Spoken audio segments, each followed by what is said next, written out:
There is a moment in the middle of life when the noise quiets down. It is not an external quiet, necessarily, but an internal one. It is the sound of the ambition engine slowing its constant roar, perhaps not stalling completely, but certainly changing pitch. For many of us, this happens sometime after 40. We look around at the life we have built, often precisely the life we were told to build, and find ourselves standing in the center of it, with a feeling that is hard to name. It isn't outright sadness. It isn't a deep crisis, at least not the kind that involves dramatic blow-ups or sudden, reckless changes. It is something much quieter, much more persistent, and deeply frustrating. It is the disappointment that settles like dust on well-used furniture.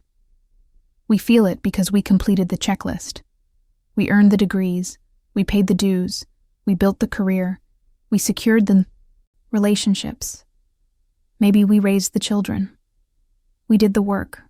We followed the map. And yet, the expected reward, that deep, steady hum of satisfaction and peace, is often absent. Instead, there is emotional exhaustion, a fatigue that sleep does not seem to touch. This exhaustion is rarely physical, though it often manifests that way. It is a profound psychological weariness. It is the tiredness that comes from holding up the scaffolding of your identity for decades, from constantly performing the role of the capable professional, the supportive partner, the strong parent, the reliable friend. This continuous emotional labor is what drains the reserves. And here is the conflict that generates the deepest frustration. When we feel this way, the immediate assumption is that something must be wrong with us. We have all the pieces. Why don't they fit together neatly anymore? Why does life suddenly feel heavier, more opaque? We start searching for the external fault. Maybe it's the job, maybe it's the routine, maybe it's the relationship.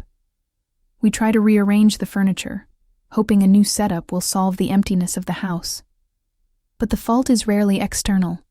The shift is internal, and it is entirely normal. What we often fail to recognize is that the operating system of the self changes dramatically in midlife. The metrics of success that drove us in our 20s and 30s, acquisition, ascent, recognition, sheer volume of activity, stop providing fuel. They become meaningless tasks. The brain, having achieved stability, starts searching for a different kind of challenge: meaning. This shift is agonizing because meaning is much harder to quantify than a promotion or a new car. It requires introspection, a slowing down, and a willingness to confront uncomfortable truths about how much of our adult life was spent pleasing others or chasing external approval. The silent frustration we carry is often the frustration of living a life that is highly efficient but lacks soul connection. We are performing brilliantly, but the person performing is increasingly absent from the performance. We become masters of routine.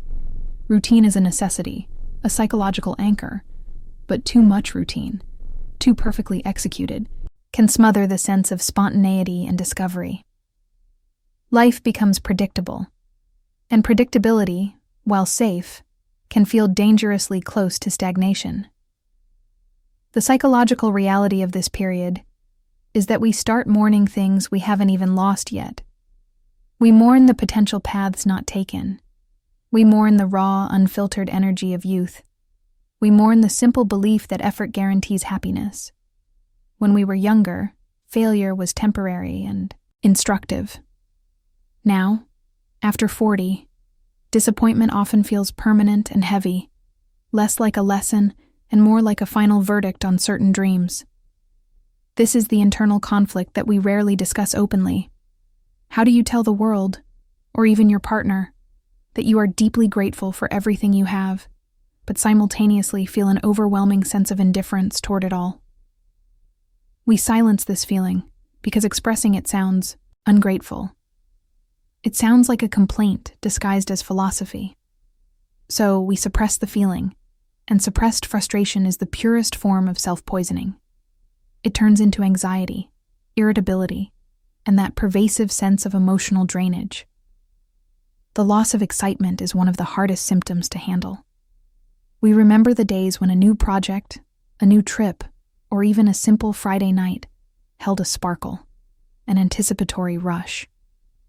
Now, those same events feel like more scheduling, more logistical hurdles, more effort. The intensity of feeling dampens. This is not clinical depression necessarily. It is the realization that the high peaks of emotion, both extreme joy and extreme sadness, are becoming less frequent. Life settles into a vast, temperate zone. For a personality built on seeking those peaks, the temperate zone feels like a flat line. We mistake this stability for spiritual death. But the truth is, the internal landscape is maturing. The young self needed intensity to feel alive. The mature self needs depth, connection, and congruence to feel grounded. The work identity crisis is almost universal in this stage. For decades, our identity was defined by our usefulness, our role, our title, and our output. Now, that framework starts to feel flimsy. We recognize that the institution we serve will replace us in a moment, and the title we earned is simply a label on a door. If we strip away the job, who are we left with? Many people realize they have spent so long being the role that they have forgotten how to simply be the person. This realization brings immense pressure. We feel we must quickly define a new, grand purpose. We start searching for second acts, for radical career shifts, for the elusive passion. But the search for a radical transformation is often just the old habit of external searching in disguise. It is still the pursuit of a grand, visible solution to an internal, quiet problem. True psychological change after 40 is often subtractive, not additive. It is about removing the layers of obligation, expectation, and false identity that have accumulated over time.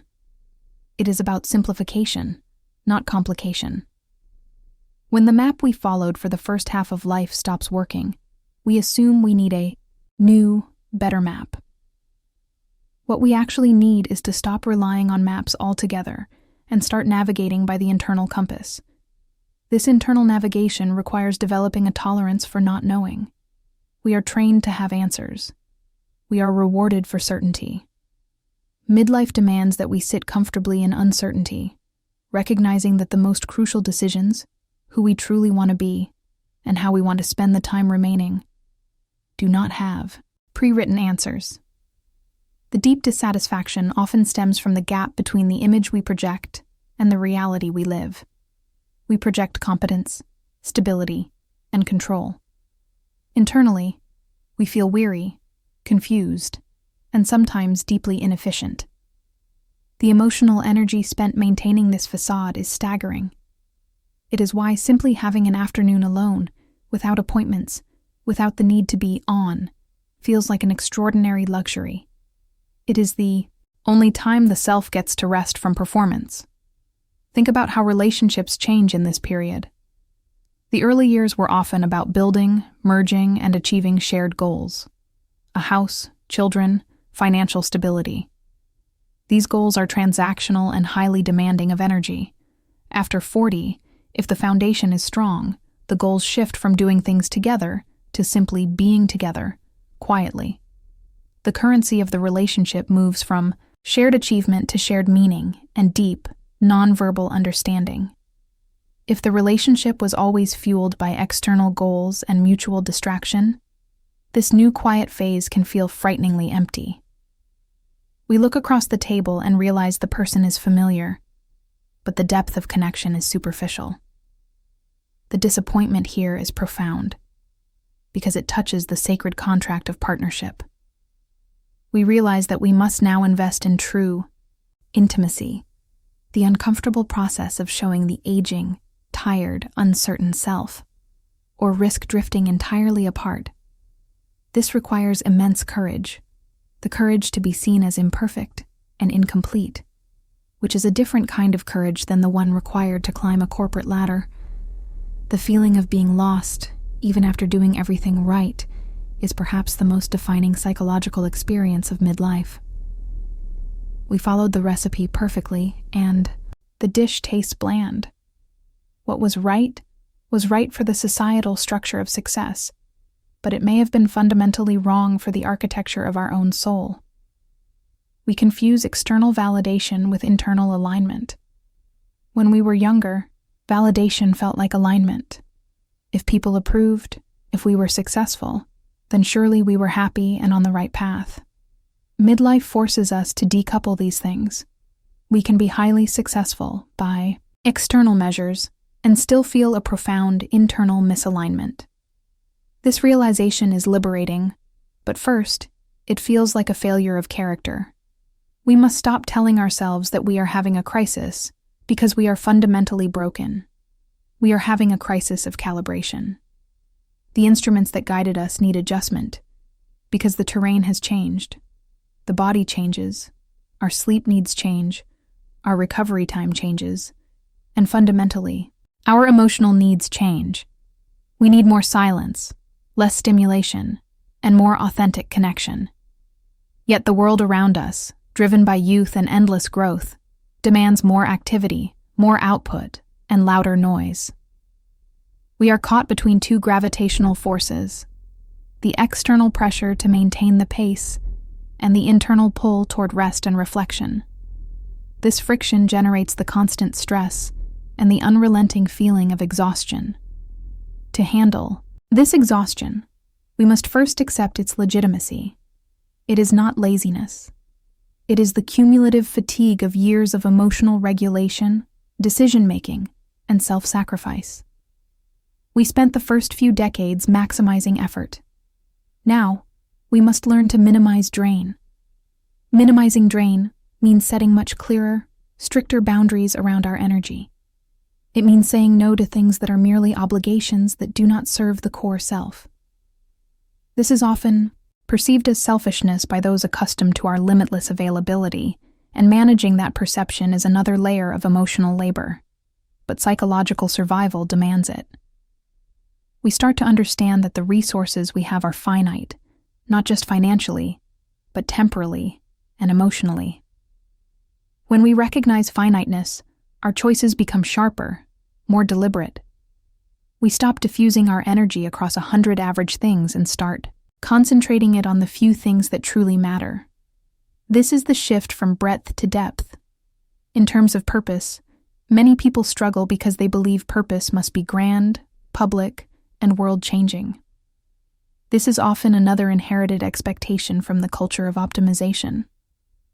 True purpose after 40 is usually quiet, local, and relational. It is found in cultivating depth in your immediate surroundings, in the quality of attention you give to your partner, in the wisdom you share with younger people, in the commitment to mastery of a craft, however small. Purpose is often the deep, satisfying feeling of doing something necessary and real, without the need for applause. The psychological task of midlife is not finding a new life, but excavating the real life hidden beneath the layers of performance and expectation. It is a process of deep editing. We must learn to distinguish between genuine responsibility and self-imposed burdens born of anxiety and the fear of missing out. The fear of missing out, or FOMO, doesn't disappear at 40. It just transforms into the fear of not achieving enough before time runs out. This creates the pressure cooker, the feeling that we must reinvent ourselves now, quickly, or face eternal regret. But genuine growth is slow. It requires patience and a willingness to sit in the awkward, transitional stage where the old identity has dissolved, but the new one has not yet fully formed. This is the liminal space, and it is uncomfortable precisely because it lacks definition. We feel lost because we have momentarily taken off the labels that once defined us. The danger is rushing to fill the void with quick fixes, impulsive purchases, superficial new hobbies, or frantic attempts to recapture youth. These efforts only increase the internal noise and delay the necessary work of silence. The necessary work involves facing the deep, quiet disappointments that have been accumulating over time. Disappointment in ourselves, the recognition of recurring patterns, The promises we made to our younger selves that we did not keep. The small, quiet moral compromises made for the sake of convenience or security. Disappointment in others. The realization that people are complex, messy, and fundamentally limited in their ability to meet all our needs. The mythical perfection of the ideal partner, the ideal family, the ideal friend, dissolves into the reality of flawed, beautiful humanity. Disappointment in the world. The realization that justice is often arbitrary, effort is not always rewarded, and meritocracy is a pleasant myth. These disappointments, when faced directly and calmly, are not sources of bitterness. They are sources of clarity. Clarity without illusion is the highest form of maturity. It means seeing the world exactly as it is, imperfect, sometimes unfair, often beautiful, and choosing to engage with it fully, without the expectation that it owes us anything. This clarity is the foundation of acceptance. We often confuse acceptance with resignation. Resignation is giving up. It is a passive surrender to fate, often tinged with sadness or bitterness. Acceptance, however, is an active choice. It is the powerful decision to stop fighting what is and start focusing energy on what can be genuinely influenced. It is the recognition that the present moment, in all its flawed reality, is the only place we have to live. When we accept the current state of our energy levels, our career trajectory, or our relationship dynamics, we stop wasting energy on denial and resistance. We free up psychological resources to build something sustainable. For those feeling the weight of emotional exhaustion, the first step of acceptance must be self-compassion. Stop judging the weariness. Stop demanding that the 45-year-old self operate with the resilience and speed of the 25-year-old self. The machinery of the self is simply older, more worn, and requires higher quality fuel and more careful maintenance. This requires restructuring life around energy preservation, not energy expenditure. This might mean fewer social engagements, more time spent in solitude, shorter but more focused work periods, and prioritizing restorative activities over purely productive ones. The pressure to constantly optimize everything is a huge source of midlife stress. We feel we must optimize our sleep, our diet, our investments, our hobbies, even our downtime. We need to remind ourselves that life is not a spreadsheet to be perfectly balanced. It is a complex organism that requires slack, messiness, and inefficiency to thrive. The constant pursuit of perfection is merely another form of performance anxiety. The shift in identity also brings up a fundamental questioning of values. What did we truly believe in? What are the core operating principles that remain after the external achievements fade? Many realize they have been living by inherited values, the values of their parents, their culture, or their workplace, and have never consciously chosen their own. Midlife is the time for establishing an internal constitution. This involves defining, deliberately and clearly, what you stand for, what you will not tolerate, and where your ultimate allegiance lies, to yourself, to your integrity, or to external approval. This process is slow, often painful, because it requires dismantling old loyalties that no longer serve us. It might mean acknowledging that a long-held friendship is toxic, or that a career path is spiritually bankrupt, or that a comfortable habit is fundamentally destructive. To gain clarity, we must embrace the discomfort of honesty. We are terrified of making massive mistakes at this age. We feel that the consequences are too high, the time for recovery too short. This fear paralyzes decision-making, leading to inertia.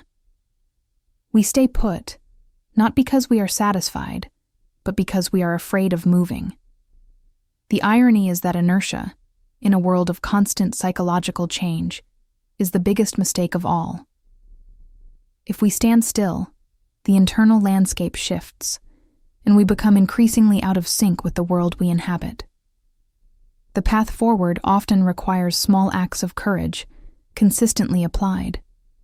Not the grand, reckless gesture, but the quiet courage of integrity, the courage to speak a difficult truth, the the courage to ask for what you actually need, the courage to dedicate an hour every day to something that nourishes your soul, even if it feels unproductive. It is about finding the small, manageable ways to restore agency. When we feel lost, we are often looking for a grand, overarching purpose to rescue us. But the rescue is found in the meticulous attention to the small details of the present life. The quality of our attention is the quality of our life. If we look at our routine with exhaustion, we see only drudgery. If we look at the same routine with deliberate attention, the texture of the coffee cup, the sound of the rain, the specific challenge of the task at hand, we find moments of genuine presence. Presence is the antidote to the feeling of being lost. When we are fully present, we are anchored.